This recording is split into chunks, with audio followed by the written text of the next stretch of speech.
Hello students, welcome you all to my educational channel Shubho tutorial. আজকে আমার ভিডিওর বিষয় টেন্স এবং টেন্সের অন্তর্গত পাস্ট কন্টিনিউয়াস টেন্স। আজকে যে ভিডিওটা আমি তোমাদের জন্য দিয়েছি সেটি বাংলা থেকে ইংরেজিতে অনুবাদ অর্থাৎ ট্রান্সলেট ইনটু ইংলিশ। তাহলে চলো বেশি দেরি না করে ভিডিওটি শুরু করা যাক। সে নাম্বার ওয়ানে সে ফুটবল খেলছিল, এটা হচ্ছে পাস্ট কন্টিনিউয়াসের অ্যাফার্মেটিভ স্ট্রাকচার। তাহলে উত্তর হবে কি না, he was playing football. Number টুয়ে সে ফুটবল খেলছিল না, এটা আবার নেগেটিভ, না বোধক, মানে পাস্ট কন্টিনিউয়াসের নেগেটিভ স্ট্রাকচার। তাহলে হি ওয়াজ নট প্লেয়িং ফুটবল, এইখানে যে ওয়াজ বা ওয়ের এসবের ক্ষেত্রে পাশে নট বসিয়ে নেগেটিভ করা হয়। তাহলে এক্ষেত্রে he was not playing football.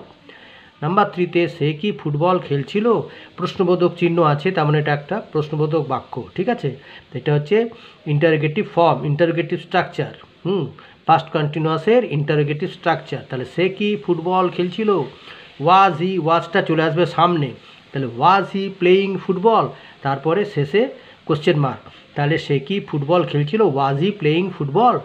4 নম্বরে কে ফুটবল খেলছিল, এটাও প্রশ্নবোধক বাক্য, তাহলে হু ওয়াজ প্লেয়িং ফুটবল। নাম্বার 5-এ সে কখন ফুটবল খেলছিল, when was he playing football. 6 নম্বর হলো সে কি ফুটবল খেলছিল না, ওয়াজ he not playing football.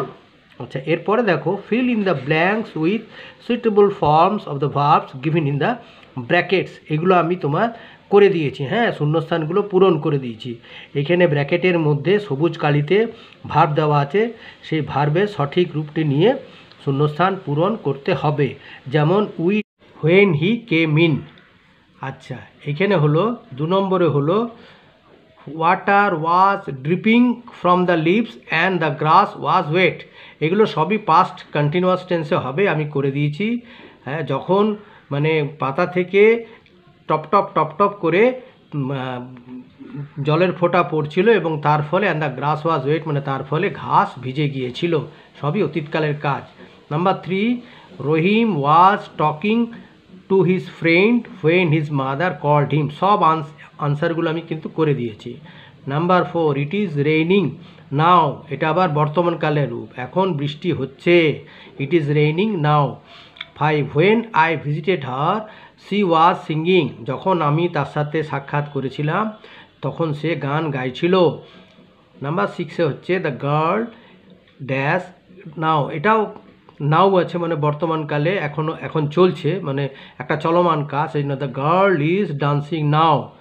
R C dash a letter, দেখো এইখানে কিন্তু কোনো মানে সময়ের কোনো উল্লেখ নেই, মানে কোন সময়ে কাজ করা হচ্ছে তার কোনো উল্লেখ নেই। এটাকে তুমি she is writing a letter বর্তমানকালেও করা যায়, she was writing a letter সে চিঠি লিখছিল, এটাও করা যায়, এই জন্য আমি করিনি। সি ইজ রাইটিং অথবা সি ওয়াজ রাইটিং, দুটো যে কোনো একটা করা যায়, যেহেতু এখানে সময়ের কোনো নির্দিষ্ট করে স্পেসিফিক কোনো টাইম মেনশন নেই। আর নাম্বার 8-এ হচ্ছে ওরকম we are coming to your school tomorrow. এইখানে দেখো এটা যদিও আগামীকালের ঘটনা, কিন্তু এখানে উইল হবে না, আমরা প্রেজেন্ট কন্টিনিউয়াস ফর্ম ব্যবহার করে মানে ভবিষ্যতের কোনো পরিকল্পনা যেটা বাস্তবায়িত করতে যাব বা করতে চলেছি, সেক্ষেত্রে আমরা প্রেজেন্ট কন্টিনিউয়াস টেন্স ফর্ম ব্যবহার করি। তাহলে এখানে সেই জন্যে we are coming to your school tomorrow. আচ্ছা।